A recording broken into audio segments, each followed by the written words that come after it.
strengthened his body using self-suggestion. A fight with the intent to kill was different from merely going all out. Cliffman didn't know, but Reinhardt had quite a bit of experience in such battles. Only those who had been through such real fights could possess that ability. All right, let's do this. Killing intent. Cliffman felt it emanating from Reinhardt. His vague belief that Olivia would protect him vanished in the face of that killing intent. It felt as if someone was choking him. Reinhardt charged at Cliffman. He wasn't as fast as Ellen, but his speed was still difficult to perceive. The movement of his shoulders.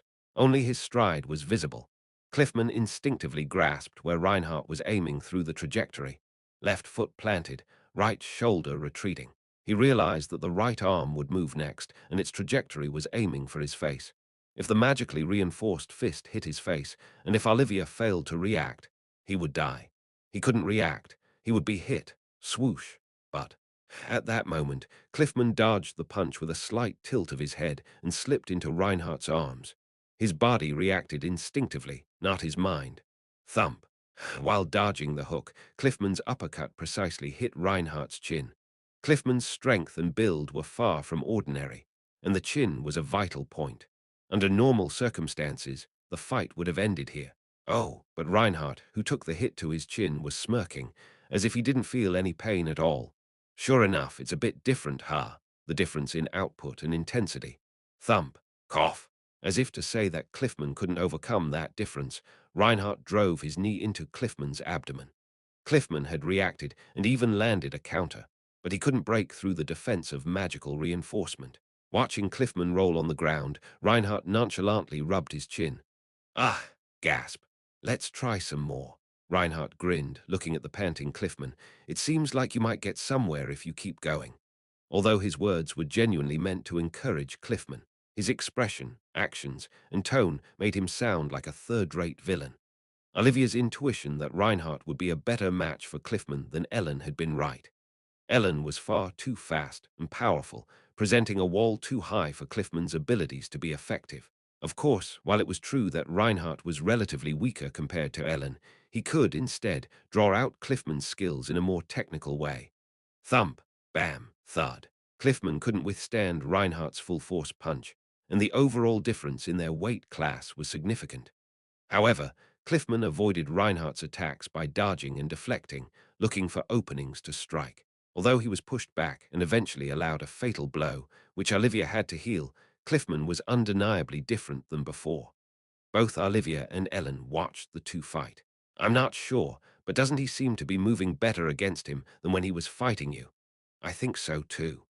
Both of them felt that Cliffman's movements were better when facing Reinhardt compared to when he fought Ellen. Combat talent. A talent that truly shines in a crisis and real combat situations.